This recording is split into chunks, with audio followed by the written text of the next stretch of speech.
Bonjour chers amis, on se retrouve ce matin pour continuer notre série. Donc ce matin nous allons parler de Spring. Donc du côté Spring, nous allons voir comment nous pouvons connecter notre application à une base de données. Bon, plus précisément à une base de données SQL. Okay. Donc dans le cas ici, je vais utiliser MySQL. C'est après je vais vous montrer comment faire s'il s'agit de PostgreSQL, donc de Oracle, ainsi de suite. Donc, sans plus tarder, on va voir. D'abord, si vous voulez connecter votre application à une base de données, application de Java, comme d'habitude, nous avons besoin d'un connecteur. Nous avons besoin souvent de connecteurs.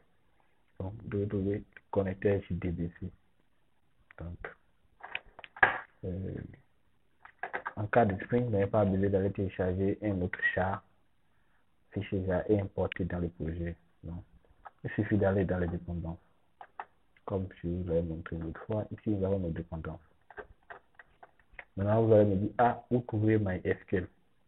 C'est pas compliqué. Allez sur Google. Tapez MySQL. MySQL, Maven de Candy.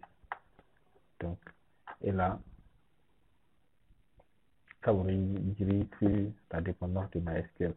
Nous avons ici pour Blazor, pour d'autres librairies. Donc, ici, nous utilisons Maven. On va copier pour Maven. Donc, je copie juste. Je viens dans mon projet. Alors, là où il y a les dépendances. Là, j'ajoute. Dès que j'ajoute, mon application va essayer de le télécharger. Donc, je vais recharger et télécharger la librairie. Dès qu'il télécharge la librairie, alors elle est disponible directement dans mon application. Bon, en attendant qu'il soit en train de télécharger, on doit maintenant configurer notre application à se connecter à notre base de données. Donc, au préalable, nous allons créer la base de données. Donc, je vais toujours aller sur la page. On le voit ici. Donc, ici, c'est PHP Admin, ça j'utilise. Donc, je vais mettre là démo Spring Boot. Je vais créer. Donc, je vais créer une base de données qui s'appelle démo Spring Boot. Donc, il y a les tables. Ne vous inquiétez pas. La vie est facile. On n'a pas besoin de créer les tables nous-mêmes. Je vais vous montrer comment ça va se passer. Donc, ne vous inquiétez pas. Donc, notre base de données est créée. Donc, il va falloir maintenant que notre application arrive à se connecter à notre base de données. D'accord? C'est pas grave. On retourne dans notre application. Un fichier application.properties. Donc, c'est ici que tout le tout va se jouer. OK? Donc, je vais ajouter des propriétés.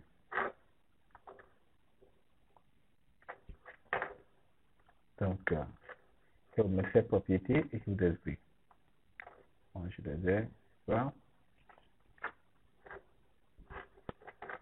Donc, je vous dis, hein, vous configurez une fois de bon, vous gardez la configuration que vous réutilisez chaque fois dans vos applications. Donc là, j'ai ici Spring.data source URL. OK. Donc ici, je fais quoi? Donc, moi, mon application s'appelle démo Spring Boot. Donc, c'est de la base de données que j'ai créée. Donc, nous avons ici Spring Data URL JDBC débat. Donc, l'adresse de la base de données. Le port. Par défaut, MySQL touche le port 3306. D'accord, le nom de notre base de données. Donc, nous ajoutons ceci pour dire que notre base de données n'est pas en SSL. Donc, si votre base de données est hébergée en ligne et qui utilise un serveur SSL, d'accord, donc vous ajoutez, vous mettez ceci à source. Donc, le nom d'utilisateur pour se connecter, c'est root. Le mot de passe, ici, moi, il va me dire le mot de passe, donc c'est enlevé. Il n'y a pas de mot de passe chez moi, et c'est là. Donc là, juste avec cette simple configuration, notre application peut déjà se connecter à notre base de données. OK? Donc, nous allons passer maintenant à l'étape suivante. Qu'est-ce qu'on fait quoi?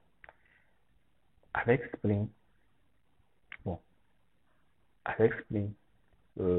peut créer et générer automatiquement les tables dans la base de données. Okay. Donc, à cette partie, c'est juste la configuration est rapide et simple.